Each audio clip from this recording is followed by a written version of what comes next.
नमस्कार, सुजस बुलेटिन में आपका स्वागत है। मैं हूं आपके साथ अश्विनी सरोही। सबसे पहले एक नजर हेडलाइंस पर।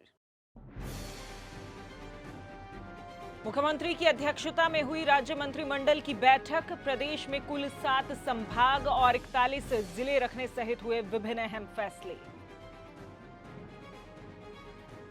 समान पात्रता परीक्षा का स्कोर 1 की जगह 3 साल तक होगा मान्य। प्रदेश में पंचायत समितियों और जिला परिषदों का होगा पुनर्गठन।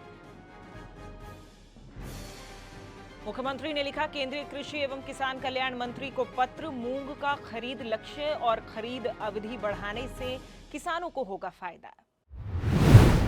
मुख्यमंत्री श्री भजनलाल शर्मा की अध्यक्षता में आज मुख्यमंत्री कार्यालय में आयोजित की गई राज्य मंत्रिमंडल की बैठक में कई महत्वपूर्ण फैसले किए गए। संसदीय कार्य, विधि एवं न्याय मंत्री श्री जोगाराम पटेल और खाद्य एवं नागरिक आपूर्ति मंत्री श्री सुमित गोदारा ने मंत्रिमंडल में लिए गए निर्णयों की जानकारी मीडिया को दी। बैठक के बाद प्रेस कॉन्फ्रेंस में मंत्री श्री पटेल ने बताया कि पूर्ववर्ती सरकार के कार्यकाल में घोषित किए गए 17 नए जिले और 3 संभाग पाली, सीकर और बांसवाड़ा को निरस्त किया गया है। बालोतरा, ब्यावर, डीग, डीडवाना, कुचामन, कोटपुतली, बहरोड, खैरतल, तिजारा, फलोदी और सलूंबर जिले यथावत रहेंगे। राजस्थान में अब कुल 7 संभाग और 41 जिले होंगे। हमारी सरकार ने तमाम परेशानियों को ध्यान में रखते हुए इस संबंध में समीक्षा करने हेतु जो हमारी समिति बनाई थी, हमारी जो एक्सपर्ट कमेटी बनाई थी, उनकी जो रिपोर्ट आई, उनके आधार पर हमने तय किया है कि नवीन जिलों जो बनाए गए हैं उनको हम नहीं रखेंगे।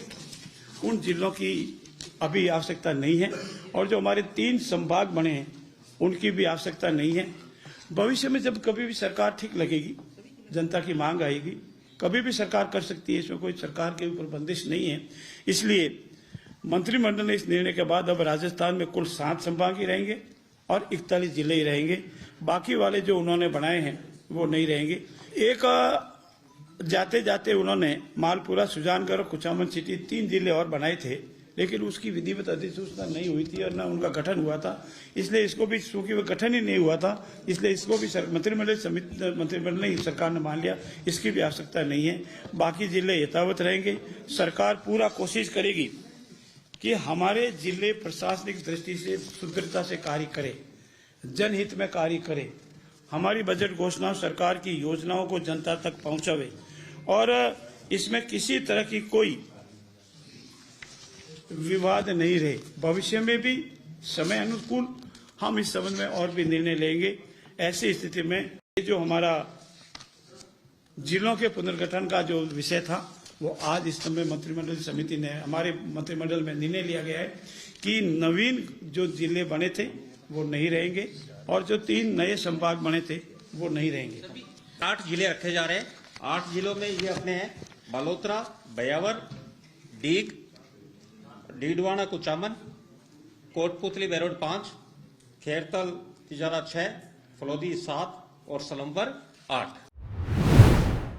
बैठक में खाद्य एवं नागरिक आपूर्ति मंत्री श्री सुमित गोदारा ने समान पात्रता परीक्षा यानी सीईटी का स्कोर 1 की जगह 3 साल तक मान्य रखने पर हुए फैसले के बारे में अवगत करवाया। कॉमन एलिजिबिलिटी टेस्ट है, उसमें जो हर वर्ष करानी होती है उसके बजाय 3 वर्ष के लिए उसकी वैधता होगी, ताकि जो व्यक्ति एक बार नहीं, उसको कि इससे बार बार एक तो लोड भी पड़ता है और बार बार विद्यार्थी पे भी प्रभाव पड़ता है, उसलिए सिर्फ एक बार वो एलिजिबल टेस्ट दे सकता है और यदि उससे लग रहा है और सुधार करना है तो उसमें भी वो दे सकता है। कॉमन एलिजिबिलिटी टेस्ट का सीईटी, जिसमें अपन राजस्थान अधिनियम का लिपिक वर्ग सेवा है, समान पात्रता परीक्षा, उसमें जो हर बार देने की होती है वैधता, उसमें 1 वर्ष थी, उसको 3 वर्ष कर दी गई है। तो 3 वर्ष तक के लिए उसके स्कोर काउंट होंगे। अच्छे स्कोर हैं तो उसको देने की जरूरत नहीं, और यदि वो चाहता है कि मेरे स्कोर अच्छे हुए तो दोबारा दे सकता है 3 बार। उस बात को रखते हुए ये नियम में संशोधन किया गया है। यानी कहने का सीईटी का स्कोर 3 वर्ष तक वैलिड रहेगा। संसदीय कार्य, विधि एवं न्याय मंत्री श्री जोगाराम पटेल ने मीडिया से बातचीत में बताया कि प्रदेश में पंचायत समितियों और जिला परिषदों का पुनर्गठन होगा। वहीं खाद्य एवं नागरिक आपूर्ति मंत्री ने बताया कि खाद्य सुरक्षा योजना में 3 महीने के लिए विशेष अभियान चलाकर नए नाम जोड़े जाएंगे। आज 2 बड़े निर्णय आदरणीय यशस्वी मुख्यमंत्री भजनलाल जी की कैबिनेट में लिए गए। पहला निर्णय ये लिया गया है कि हमारी जो ग्राम पंचायतें हैं इनका भी हम पुनर्गठन करेंगे। ग्राम पंचायतें, पंचायत समितियां और जिला परिषद, और इनके पुनर्गठन के लिए जो मोटे मोटे तौर पर जो आधार रखे गए हैं वो आधार पहले थे उससे बढ़ा करके राजस्थान को सामान्यतः 3 हिस्सों में बांटा जाता है। एक सामान्य जिले हैं, एक मरुस्थलीय जिले हैं और एक जो हमारे आदिवासी जिले हैं जिसको हम शहरिया भी कहते हैं, पिछले जिले भी कहते हैं, जो भी नाम दें, तो वो जिले रखें। तो हमारे सामान्य जो है वो जनसंख्या 2019 में 4000 थी और अधिकतम 6500 थी और इसमें अब हमने 4000 की जगह 3000 कर दिया है और 6500 की जगह 5500 कर दिया। और जो हमारे दूसरे जिले हैं सामान्य जिलों के अलावा, वहाँ न्यूनतम जनसंख्या 2000 और अधिकतम जनसंख्या 4000।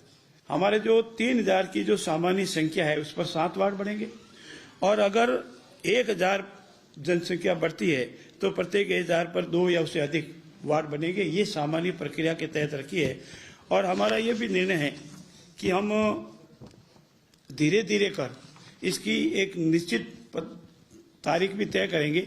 20 दिन के अंदर अंदर जो भी अपने प्रस्ताव लाना चाहे वो प्रस्ताव जिला कलेक्टर के यहाँ पेश कर दें। जिला कलेक्टर उसको एग्जामिन करके 30 दिन के अंदर अंदर हमको सरकार को भेज दे। सरकार इसमें ड्राफ्ट जो भी प्राप्त होंगे उसकी सुनवाई और करेगी। अब जहां तक पंचायत समिति का प्रश्न है, 2 लाख की जनसंख्या पर सामान्यतः एक पंचायत समिति है और इस संख्या को हमने अभी भी 2 लाख ही रखा है और एक पंचायत समिति में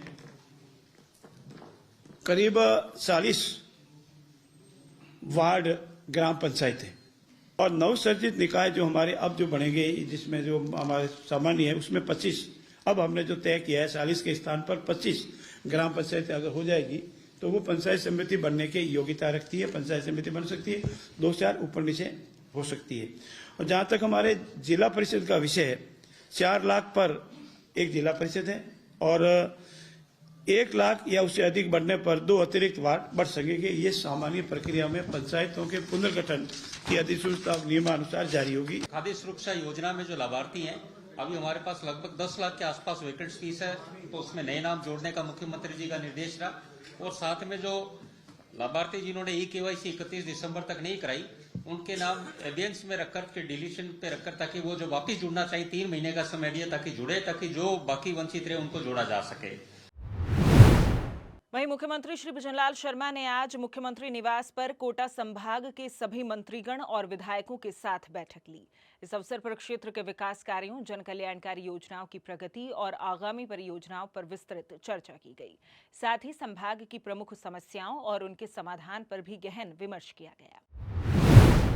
मुख्यमंत्री श्री भजनलाल शर्मा ने राज्य के किसानों के हित में मूंग की खरीद लक्ष्य को बढ़ाने सहित खरीद अवधि को भी 5 फरवरी तक बढ़ाने के संबंध में केंद्रीय कृषि एवं किसान कल्याण मंत्री श्री शिवराज सिंह चौहान को पत्र लिखकर अनुरोध किया है। श्री शर्मा ने राज्य में असमय हुई वर्षा और भौगोलिक परिस्थितियों को ध्यान में रखते हुए मूंग खरीद के लिए गुणवत्ता मापदंडों में शिथिलता प्रदान करने के लिए भी केंद्रीय कृषि एवं किसान कल्याण मंत्री को पत्र लिखा है। इससे अधिकाधिक किसानों से मूंग की खरीद सुनिश्चित होने के साथ ही उन्हें आर्थिक राहत मिलेगी। राजस्थान लोक सेवा आयोग द्वारा वर्ष 2025 के जनवरी से दिसंबर माह तक आयोजित होने वाली विभिन्न प्रतियोगी परीक्षाओं का प्रस्तावित कार्यक्रम जारी किया गया है। कार्यक्रमानुसार जनवरी से दिसंबर माह तक 31 भर्तियों के अंतर्गत कुल 162 परीक्षाओं का आयोजन किया जाएगा। इसमें आयोग द्वारा 210 प्रश्न पत्रों की परीक्षाओं का आयोजन 80 दिनों में किया जाएगा। आयोग की परीक्षाओं के संदर्भ में विगत समय से अभ्यर्थियों की अपेक्षा रही है कि संघ लोक सेवा आयोग की भांति राजस्थान लोक सेवा द्वारा भी भर्ती परीक्षाओं का कैलेंडर जारी किया जाए ताकि परीक्षार्थियों को परीक्षा की तैयारी के लिए समुचित समय मिल सके।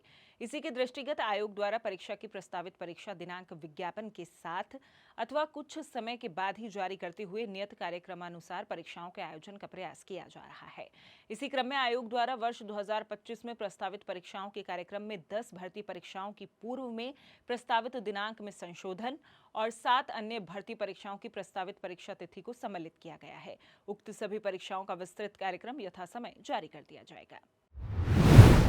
सुजस बुलेटिन में फिलहाल इतना ही, फिर होगी आपसे मुलाकात, तब तक के लिए नमस्कार।